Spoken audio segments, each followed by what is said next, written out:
Hello everyone, welcome to GATE academy plus. मैं हूं वेणुगोपाल शर्मा और मैं आपको पढ़ा रहा हूं फ्लूइड मैकेनिक्स। तो मुझे उम्मीद है आपने हमारे लास्ट वीडियोस देखे होंगे और आपको बहुत मजा आया होगा, बहुत ही वीडियोस पसंद आए होंगे। और अगर आपको कोई भी प्रॉब्लम है, कोई भी डाउट है, तो आप नीचे कमेंट सेक्शन पे कमेंट कर सकते हैं। अगर आप हमारा वीडियो पहली बार देख रहे हैं तो प्लीज़ हमारे इस चैनल को सब्सक्राइब कीजिए और नीचे बने बेल आइकन को दबा दीजिए ताकि हमारे जो आने वाले वीडियोस हैं उनके अपडेट्स आपको टाइम टू टाइम मिलते रहें। ओके, तो बिना समय गवाए मैं आज का टॉपिक आपको बताता हूं। आज हम पढ़ने वाले हैं rheological behaviour of fluid. Rheological behaviour of fluid is कि हम जितनी भी फ्लूइड हैं हमारे आसपास जो अवेलेबल हैं उनके अलग अलग बिहेवियर को हम एनालिसिस करते हैं। तो आज हम जो पढ़ने वाले हैं उनके हाइलाइट्स कुछ ऐसे हैं।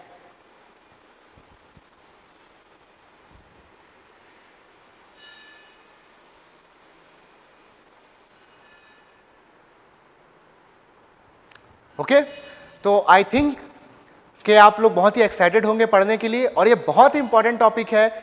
गेट ES SSC में इसके थ्योरेटिकल क्वेश्चंस डायरेक्टली हिट करते हैं और सेमेस्टर एग्जाम में एक 7 मार्क्स का क्वेश्चन ये डायरेक्टली बनता है। तो आई होप आप इसको अच्छे से ध्यान देके पढ़ेंगे। ओके, तो देखते हैं rheological behaviour of fluid. So what is rheological, what is rheology? So rheology जो है इट इज द साइंस और branch of science which deals with behavior of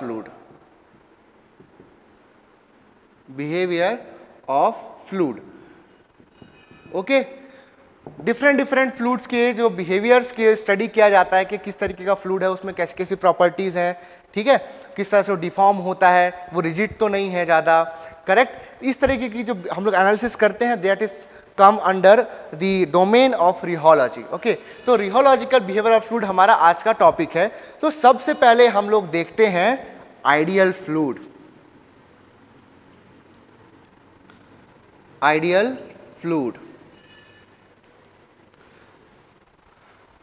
fluid क्या है?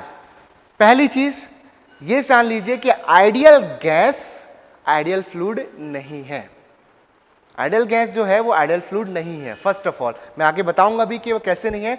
बहुत लोगों को ये डाउट हो जाता है कि आइडियल गैस, क्योंकि गैस एक फ्लूइड है तो आइडियल गैस भी आइडियल फ्लूइड होगा, बट ऐसा नहीं है। दोनों की डिफिनेशंस, जो क्राइटेरिया किसी फ्लूइड को आइडियल फ्लूइड बोलने का, वो डिसाइड, अगर उस कोई भी फ्लूइड उस क्राइटेरिया में या कोई भी फ्लूइड फ्लो अगर उस क्राइटेरिया में फिट होता है तभी हम उसको आइडियल फ्लूइड कहेंगे। तो वो क्या है?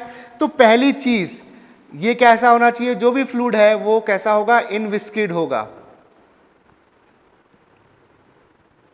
या फिर नो विस्कोसिटी, ठीक है, उसमें विस्कोसिटी नहीं होगी, वो इनकंप्रेसिबल होगा। तो इनविस्किड एंड इनकंप्रेसिबल फ्लूइड को हम क्या कहते हैं? आइडियल फ्लूइड कहते हैं, ठीक है। तो अब इनविस्किड है तो यानी कि क्या होगा? अगर न्यूटन लॉ से मैं रिलेट करूं तो न्यूटन लॉ कहता है, न्यूटन्स लॉ ये कहता है कि tau is equal to mu du by dy। तो आइडियल फ्लूइड के लिए जो विस्कोसिटी है that is zero, no viscosity, यानी कि म्यू इक्वल टू हो गया जीरो। तो न्यूटन लॉ ऑफ विस्कोसिटी से पता चलता है कि टाउ भी क्या मिलेगा हमको? जीरो मिलेगा। टाउ भी क्या है? जीरो है। So there will be no shear stress as well. So no shear stress, ठीक है। तो देखिए कई बार आपको लगेगा कि फ्लूइड तो विस्कस है, ठीक, तो ये आइडियल फ्लूइड कैसे हो सकता है? कई फ्लूइड में हम लोग आगे देखेंगे आइडियल फ्लूइड फ्लो, जहां हम लोग जो रियल फ्लूइड्स हैं लाइक वाटर, उनके आइडियल बिहेवियर को डिस्कस करेंगे। तो वहां पर ये पॉइंट आपको बहुत काम में आएगा। क्यों? देखिए, अगर शियर स्ट्रेस भी जीरो हो जाता है, शियर स्ट्रेस अगर जीरो हो जाता है तो उस केस में भी हम उस फ्लूइड को आइडियल फ्लूइड बोल सकते हैं। अब शियर स्ट्रेस जो है वो दो चीजों पर डिपेंड कर रहा है। देखिए, डायनामिक विस्कोसिटी पर डिपेंड कर रहा है और ये वेलोसिटी ग्रेडियंट पे या फिर रेट ऑफ शियर स्ट्रेन पे डिपेंड कर रहा है। इन दोनों में से अगर कोई भी एक जीरो हो गया, जैसे इस पर्टिकुलर केस में हमारा म्यू जीरो है, तो म्यू जीरो होने के कारण टाउ क्या मिल रहा है? जीरो मिल रहा है। लेकिन अगर टाउ जीरो नहीं, अगर म्यू जीरो नहीं होता d you by D y that is velocity gradient zero होता, उस केस में भी हमको जीरो शेयर स्ट्रेस मिलता, दैट इज उस केस में भी नो शेयर स्ट्रेस का कंडीशन आता, करेक्ट। तो तीसरा एक कंडीशन हम बोल सकते हैं नो शेयर स्ट्रेस। कई जगह आप देखोगे बुक्स में इनविस्किड एंड इनकम्प्रेसिबल बस लिखा होता है, लेकिन एक और important criteria that is no shear stress. Shear stress अगर नहीं प्रोड्यूस हो रहा है उस फ्लूइड फ्लो में तो उसको हम आइडियल फ्लूइड फ्लो कहेंगे। ओके, समझ आया। अब लास्ट पॉइंट होता है constant normal stress. Last point है कांस्टेंट नॉर्मल स्ट्रेस, यानी कि इस फ्लूइड के फ्री सरफेस पे जो लगने वाला प्रेशर है पी जो है, इसके कारण एक नॉर्मल स्ट्रेस प्रोड्यूस होगा प्रेशर के कारण। सो वो जो नॉर्मल स्ट्रेस है वो through out the surface constant रहेगा। तो ऐसे फ्लूइड को हम बोलते हैं ideal fluid. Okay, ideal fluid बोलते हैं। तो इसके लिए मैं एक कर्व प्लॉट करता हूं इसके रियोलॉजिकल बिहेवियर को ऑब्जर्व करने के लिए। इस एक्सिस पे लेता हूं मैं tau that is shear stress and यहां लेता हूं मैं रेट ऑफ shear strain, यानी कि d theta by d t that is also equal to d you by D y. ये चीज हमेशा याद रखना, d theta by d t is equal to d you by D y होता है। तो यहां पर मैं बता रहा, मैंने लिखा there is no shear stress. तो ये जो लाइन होगी that is parallel to this axis, ये वाला कोइंसाइड करते हुए एक लाइन यहां जा रही, ये जो एक्सिस है बोल सकते हैं या फिर सीधा जो आपका D theta by d T का एक्सिस है, ये एक्सिस ही शो करता है आइडियल फ्लूइड को। This is ideal fluid. Okay, तो आइडियल फ्लूइड की ये इंपॉर्टेंट प्रॉपर्टीज, ये प्रॉपर्टीज या ये बिहेवियर जो भी फ्लूइड दिखाएगा उसको हम आइडियल फ्लूइड की बिहेवियर में डालेंगे, उस आइडियल फ्लूइड हम उसको बोलेंगे।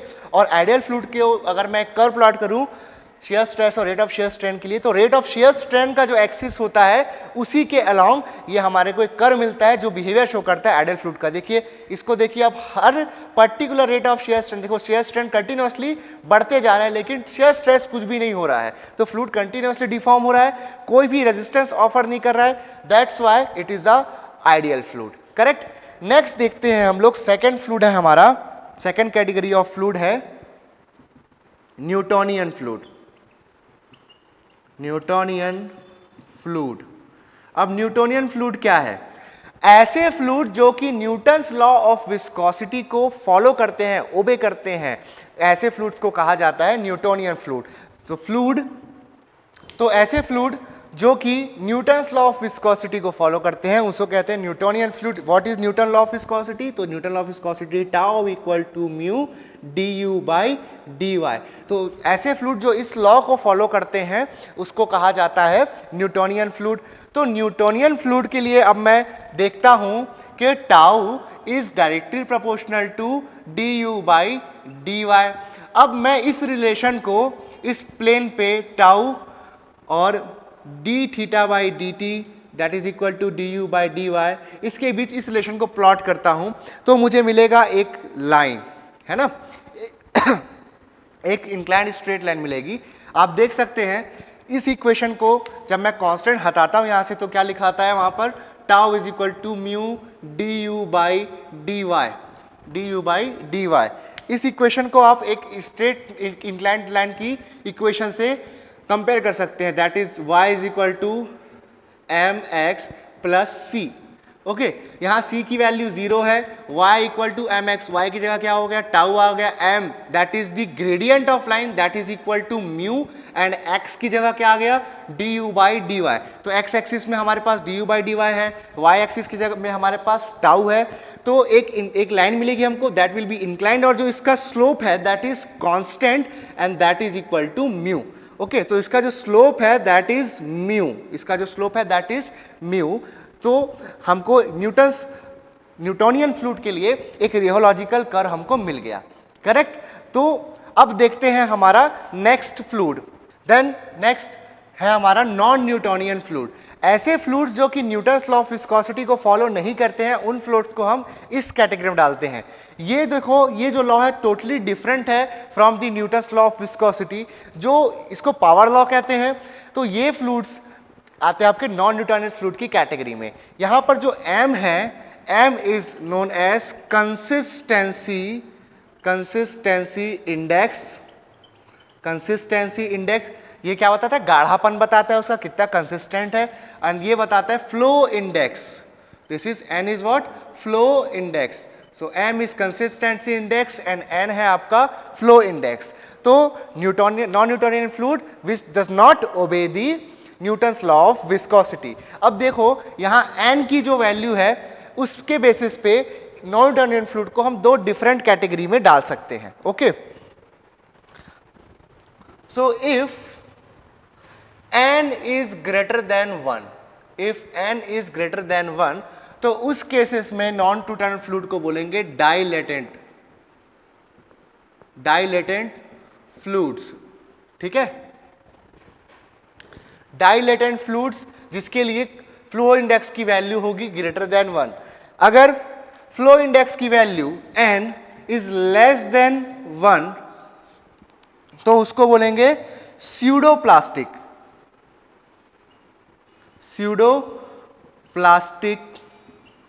Fluid. So dilatant fluid if n is greater than 1, if n is less than, उसको बोलेंगे स्यूडोप्लास्टिक फ्लूइड। ओके, अब डाइलेटेंट फ्लूइड क्या होते हैं?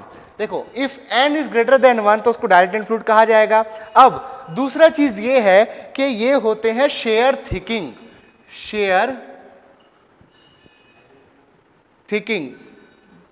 Thickening fluids. ओके, यानी कि जब इस पे आप शेयर फोर्स लगाते हो तो इस केस में ये जो है वो गाढ़े होते जाते हैं, थिक होते जाते हैं। एग्जाम्पल है इसका स्टार्च सस्पेंशन। जैसे स्टार्च का जो आपका सस्पेंशन है उस पे जैसे जैसे हम लोग फोर्स लगाते हैं, उसको जैसे जैसे आप मिक्स करते आते हैं, उसको मिक्स करने के लिए जैसे जैसे आप उसको उसमें कोई स्टिक डाल के उसको घुमाते जाओ, आप देखते जाओगे कुछ देर बाद वो गाढ़ा होते जा रहा है।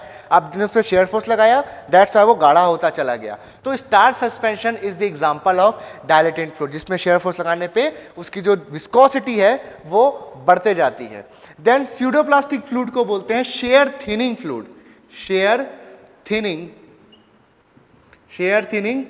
फ्लूइड। एग्जाम्पल है इसका ब्लड। जो हमारा ब्लड है that is the example of share thinning fluid, यानी कि शेयर फोर्स लगाने पर जो इसकी थिकनेस है वो इसकी जो विस्कोसिटी है दैट विल रिड्यूस। ओके, ये पतला होते जाएगा ये जो फ्लूइड है। So that is share thinning fluid. अब मैं क्या करता हूं, इन दो फ्लूइड्स का रियोलॉजिकल एनालिसिस करता हूं। तो रियोलॉजिकल एनालिसिस करने के लिए मैं shear stress और rate of shear strain that is d theta by dt is equal to du by dy, इसके बीच में कर्व प्लॉट करता हूं तो मुझे कुछ ऐसा कर्व मिलेगा। देखिए, स्यूडोप्लास्टिक के लिए n इज लेस देन 1 तो उसका कर्व मिलेगा ऐसा। This is for n is less than 1, that is pseudoplastic.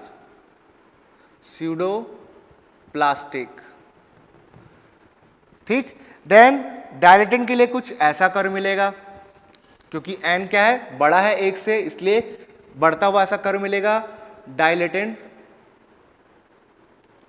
Dilatant fluids के लिए। Okay, so this is the curve which represents the rheological behavior of non-Newtonian fluid. Next fluid है हमारा Bingham plastic and Herschel Buckley fluids.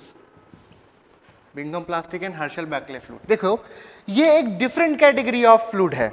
देखो, ये ऐसे fluid हैं जिनको flow होने के लिए इनिशियली यील्ड स्ट्रेस चाहिए। जैसे कि एग्जांपल टूथपेस्ट आपके ट्यूब में होता है, आप टूथपेस्ट को उल्टा लटका दो अगर, ठीक है, तो जैसे कि मैंने स्टार्टिंग में आपको बताया था कि फ्लूइड में एक प्रॉपर्टी होती है to flow under their own weight, fluid अपने ही वेट के कारण फ्लो हो सकता है, ओके। लेकिन टूथपेस्ट को आप देखोगे, टूथपेस्ट का ट्यूब आप खोल दो और उसको उल्टा लटका दो तो वो अपने खुद के वेट के कारण वो ट्यूब से जो पेस्ट है वो बाहर नहीं आता है। तो क्या वो जो आपका पेस्ट है वो फ्लूइड नहीं है? वो फ्लूइड है, लेकिन किस तरीके का फ्लूइड है? वो इन कैटेगरी में आने वाला फ्लूइड है। अब इसमें क्या होगा, जब आप ट्यूब पे फोर्स लगाओगे तो ट्यूब पे फोर्स लगाने के कारण देखोगे आप कि जो ट्यूब से है पेस्ट बाहर आने लग गया, अब ट्यूब से जो पेस्ट है वो फ्लो होने लग गया बाहर की तरफ। तो ऐसे फ्लूइड्स जिनका फ्लो इनिशिएट कराने के लिए कुछ initial value of stress generate करनी पड़ती है, उनमें ऐसे फ्लूइड्स को कहा जाता है बिंघम प्लास्टिक और हर्शल बैकले फ्लूइड। अब ये दोनों डिफरेंट कैटेगरी हैं, अब देखते हैं इन लोग क्या होते हैं। तो समझ तो ये आ गया हमको कि ऐसे फ्लूइड जिनको फ्लो कराने के लिए हमको इनिशियल यील्ड स्ट्रेस देना पड़ता है। तो इसका जो इक्वेशन है वो होता है tau equal to tau Y plus M into D you by D Y raise to power N. M और एन अभी भी consistency index and flow index हैं। Tau Y is yield shear stress. इतना shear stress आपको उसमें generate करना पड़ेगा तभी वो फ्लो होना चालू होगा। अगर इतना शेयर स्ट्रेस आपने उसमें प्रोड्यूस नहीं किया तो वो फ्लूइड फ्लो नहीं होगा, यानी कि वो एक सॉलिड की तरह बिहेव करेगा, वो फ्लूइड की तरह बिहेव नहीं करेगा, ठीक है। तो इसका मैं कर्व प्लॉट करता हूं। सबसे पहले देखिए, अब तो देखिए सबसे पहले मैं डिस्कस करता हूं बिंघम प्लास्टिक को, ठीक है। तो बिंघम प्लास्टिक फ्लूइड्स क्या है?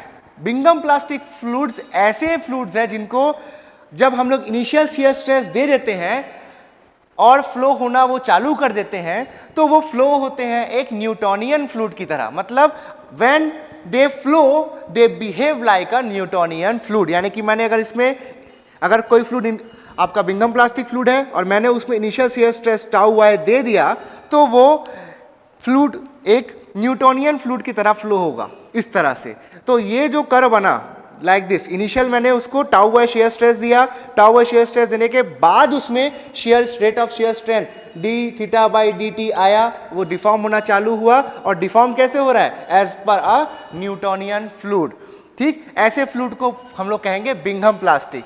लेकिन अगर वही फ्लूइड डिफॉर्म होने के बाद एक नॉन न्यूटोनियन फ्लूइड की तरह बिहेव दे, यानी कि फ्लूइड को मैंने फ्लो कराने के लिए इनिशियली एक यील्ड स्ट्रेस जनरेट किया उसमें, दैट इज टाउ वाई। मैंने यहां से यहां तक उसमें tau y yield stress generate किया। अब tau y yield stress generate होने के बाद जो फ्लूइड है वो नॉन न्यूटोनियन बिहेवियर दे रहा है, यानी कि लीनियर बिहेवियर, लीनियर कर्व मुझे नहीं मिला है, मुझे कुछ ऐसा कर्व मिला, that is a non Newtonian behaviour मुझे ऑब्जर्व हो रहा है। तो ऐसे केस में मैं इस फ्लूइड को कहूंगा हर्शल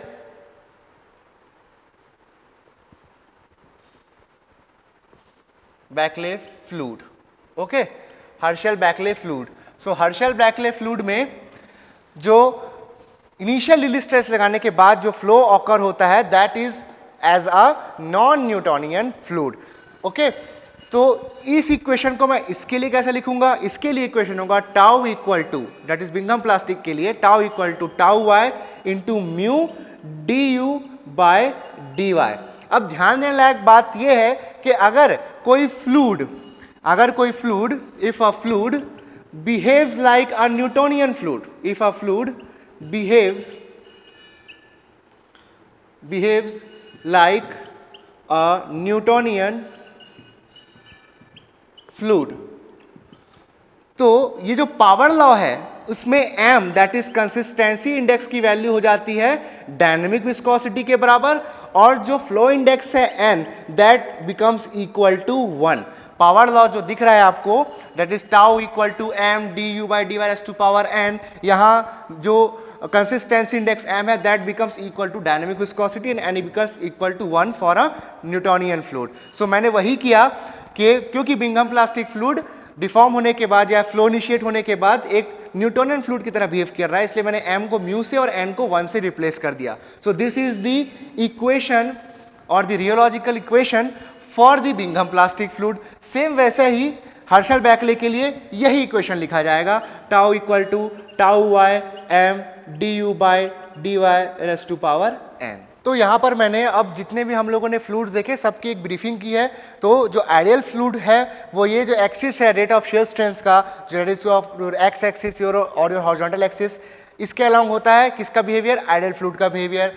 देन न्यूटोनियन फ्लूइड के लिए क्या मिलता है हमको, shear stress is directly proportional to rate of shear strength, तो एक इंक्लाइंड स्ट्रेट लाइन मिली थी। देन जो नॉन न्यूटोनियन फ्लूइड होते हैं वो पावर लॉ को फॉलो करते हैं, that is tau is equal to m d you by D Y raise to power n, जहां एम होता है फ्लो इंडेक्स, एन होता है सॉरी एम होता है कंसिस्टेंसी इंडेक्स एंड एन होता है flow index. N is less than 1 होगा तो उसको स्यूडोप्लास्टिक बोलेंगे। तो ये था आपका स्यूडोप्लास्टिक का कर्व, ये होता है आपका डायलेटन का curve when n is greater than 1। Then दो कैटेगरी देखी थी, दो फ्लूइड देखे थे हमने जो एक डिफरेंट कैटेगरी थे। ऐसी कैटेगरी क्या थी, इनकी कैटेगरी ये थी कि ये ऐसे फ्लूइड हैं जिनको फ्लो होने के लिए इनिशियल यील्ड स्ट्रेस चाहिए। So they were the such fluids which requires initial yield stress to cause a flow. ठीक है, तो जो फ्लो होने के बाद लीनियर बिहेवियर दे रहा था, न्यूटोनियन बिहेवियर दे रहा था, that was the Bingham plastic. जो नॉन न्यूटोनियन बिहेवियर दे रहा था that was Herschel Bulkley. So this is the complete briefing of rheological behaviour of the fluids. अब देखते हैं दो डिफरेंट कैटेगरीज विस्कोसिटी की। ये कैटेगरीज में जो फ्लूइड्स आते हैं उनकी जो विस्कोसिटी है वो टाइम डिपेंडेंट होती है, यानी कि उनकी विस्कोसिटी की वैल्यू टाइम के साथ घट जाती है या तो बढ़ जाती है। तो ये दो तरीके के फ्लूइड्स है, थिक्सोट्रोपिक एंड रियोपैक्टिक फ्लूइड्स। तो देखो thixotropic fluids and rheopectic fluids को समझने के लिए एक छोटा सा टर्म आपके सामने मैं इंट्रोड्यूस करता हूं, that is apparent viscosity. Apparent viscosity is the ratio of shear strength upon rate of shear strain. Okay, अब अगर ये फ्लूइड न्यूटोनियन फ्लूइड होगा तो न्यूटोनियन फ्लूइड के लिए for Newtonian fluid apparent viscosity is equal to होता है dynamic viscosity. But अगर फ्लूइड नॉन न्यूटोनियन हो, for non Newtonian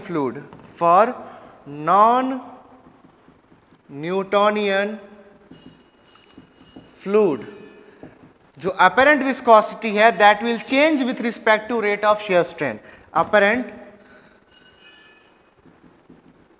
viscosity will change with respect to rate of shear strain। Okay, तो apparent viscosity समझ आ गई। अब आइए इसको समझते हैं। तो थिक्सोट्रोपिक फ्लूइड्स ऐसे फ्लूइड्स को कहेंगे जिनकी जो विस्कोसिटी है, अपेरेंट विस्कोसिटी है, वो टाइम के साथ साथ घटती चली जाती है। सेम वैसी रियोपैक्टिक फ्लूइड्स ऐसे फ्लूइड्स को कहेंगे जिनकी विस्कोसिटी या अपेरेंट विस्कोसिटी टाइम के साथ साथ बढ़ते जाती है।